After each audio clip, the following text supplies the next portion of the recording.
The desert town of Dry Creek lay under a sky the color of ash, where daylight seemed reluctant to stretch its reach past the crooked roofs and weathered storefronts. In the lamplight haze of the Half Moon Saloon, Clara Mae Callahan sang with a voice heavy as dusk, soft enough to hush the dice tables, trembling enough to remind every man drinking there of his own private sorrow. Her song carried a lingering ache, each note drawn out like breath over a wound. Dust swirled in the lamplight, rising from the plank floors, floating weightless as if unwilling to settle near her. She kept her gaze lowered, a folded cloth gripped tightly in one hand, a talisman she pressed to her palm each time her voice wavered. Her life, as most in town whispered, had already been written by other hands. Her outlaw brother's name clung to her like a burr, and though she had never drawn a pistol, she bore the stain of his choices. In Dry Creek, where gossip spread quicker than fire in prairie grass, her presence was treated as an inherited sin. The barber, Silas McGraw, liked to tell his customers she carried Jed's blood and Jed's shame in equal measure, and the preacher, Reverend Amos Pike, thundered each Sunday that certain stains would not wash out no matter how often a woman bent her knees in prayer. Clara heard these words as surely as she heard her own footsteps when she left the saloon at night, sharp, echoing, and alone. She whispered to herself, sometimes so faintly the words scarcely left her lips, asterisk, I'm not clean. Asterisk tonight. She said it again in the dimness behind the saloon stage, her reflection caught in a cracked mirror.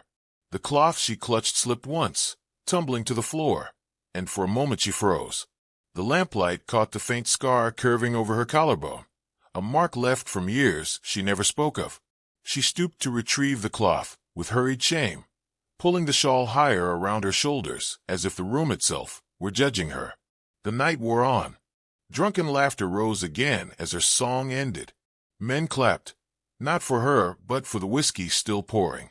Clara disappeared into the back, unnoticed by most, except one man who lingered in the doorway, hat in hand, eyes steady though shadowed by weariness. Sheriff Elias Boone did not enter with the swagger of cowhands, nor the heavy steps of miners. He moved with deliberate weight, like a man measuring the ground he walked on.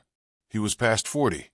His face cut by lines of sun and regret, a man who had buried more names than he dared recall. He watched Clara only briefly, long enough to notice the tremor in her hands as she folded her cloth again, careful, precise, as though neatness might keep the pieces of her life from spilling apart. Boone ordered no drink, spoke no word, but inclined his head when Clara glanced up. "Ma'am," was all he said before turning toward the night. The moment passed like wind against a shutter, yet Clara felt it linger. It had not been pity she saw in his eyes, nor desire, but something quieter, harder to name. By morning, the town was alive with murmurs. Clara stepped toward the church, drawn not by faith, but by a hunger to belong. Women gathered on the steps with baskets of sewing, yet their eyes slid from her to the dust at their boots. When she offered a greeting, the pause that followed was louder than words. Ruthie Harper, the widowed innkeeper with hands chapped from endless work, offered the smallest of nods. But another woman pulled her child closer, and Reverend Pike's wife cleared her throat sharply. Clara stood, cheeks burning, the cloth hidden in her fist, before turning back down the steps. The sun glared harsh on her as though it, too, cast judgment. At the saloon, her burdens deepened. The owner pressed her to sit with rowdy cowhands, to let their hands brush against hers, to keep the whiskey flowing with smiles she did not feel. Clara refused. The owner's face tightened. He muttered about her, acting high when she's got nothing. But Clara's dignity, fragile as it was the one possession she would not barter. That night, a drunk staggered too close during her song, fingers reaching for her wrist. She stiffened, voice breaking, cloth pressed to her palm. Before she could pull back, a hand stronger than hers settled on the man's shoulder. Boone had stepped from the shadows, voice low, steady, almost calm. "That's enough." No pistol drawn, no shouting, just a quiet wait that made the drunk retreat. Boone's eyes flicked briefly toward Clara, not lingering, not asking for gratitude. She sang the rest of her set with a voice unsteady but unbroken, her gaze fixed above the crowd, toward the lamplight where dust floated like suspended stars. Later, in the silence of her rented room, she washed her face with cold water, the rag worn thin from years of scrubbing what could not be erased. She caught her reflection once more, the line of her scar ghostly beneath the lamplight. "I'm not clean," she whispered, softer than breath, as though afraid the walls might hear. The cloth slipped from her hand again, falling to the basin's edge. She did not stoop for it immediately. Instead, she let it lie there, damp and fragile, while her shoulders shook with quiet sobs. On the street below, Boone passed with his usual steady stride. For no reason he could name, he paused, listening to the silence above.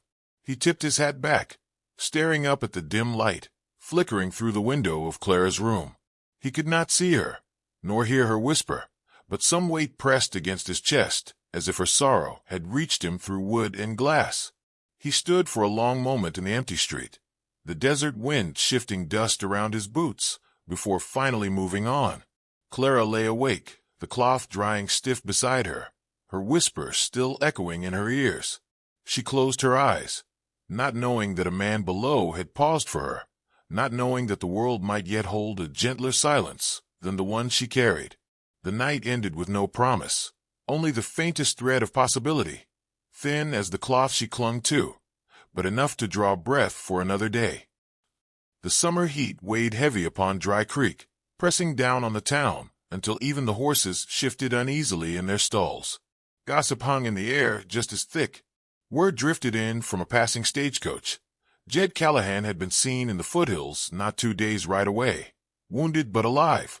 For Clara Mae, the news carried the force of a blow.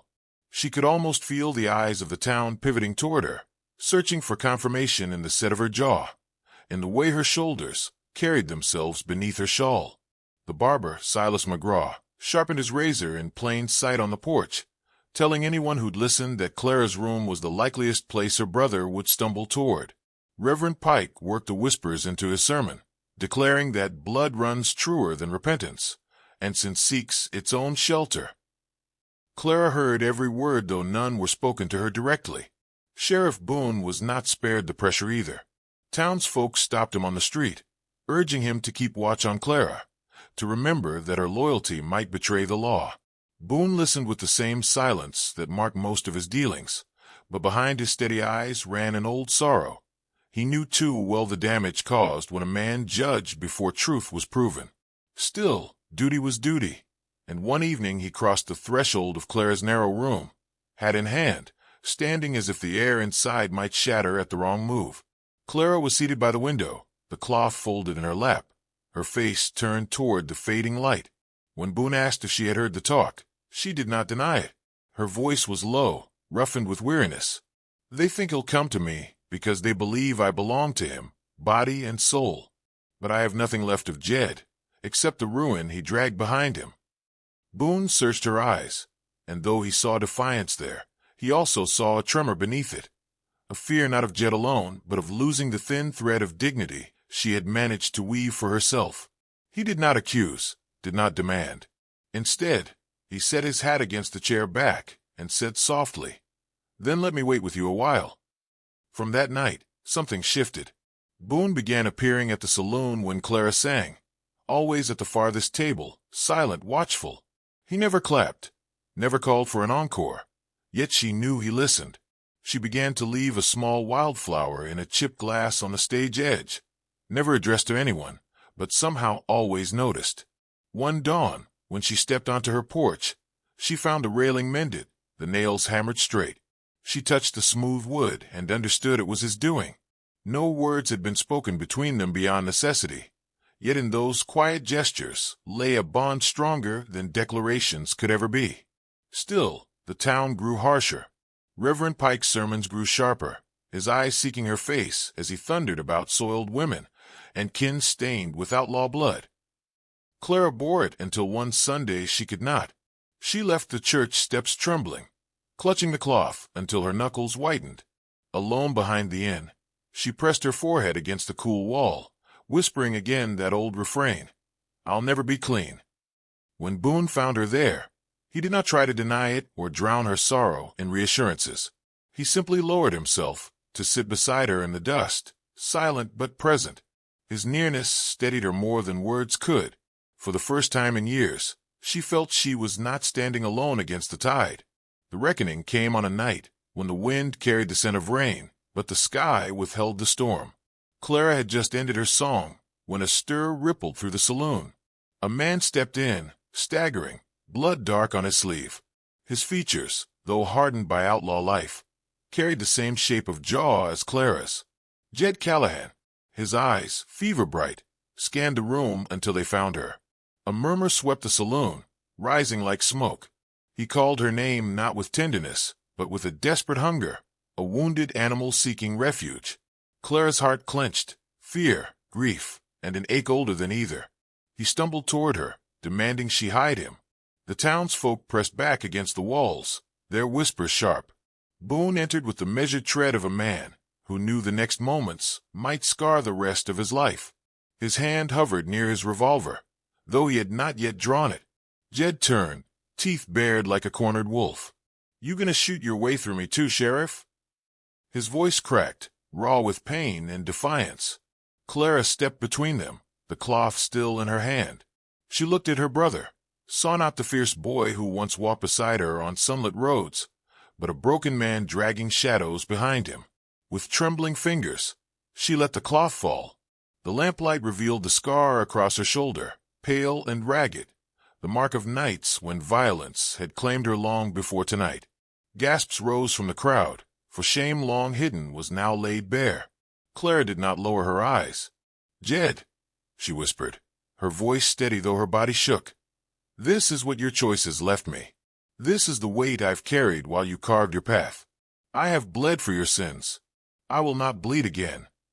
Jed froze. The fire in his gaze faltered. He looked at the scar, at the sister who had borne disgrace and silence all these years, and something in him broke. His gun hand trembled, then dropped to his side. A sound escaped him, not a curse but a sob, raw and childlike. He sank to his knees, his strength crumbling beneath the weight of her unveiled truth. Boone moved then, slow and certain.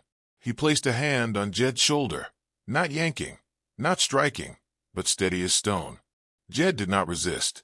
Clara stood above them both, her chest heaving, the silence of the room broken only by the creak of the wind outside.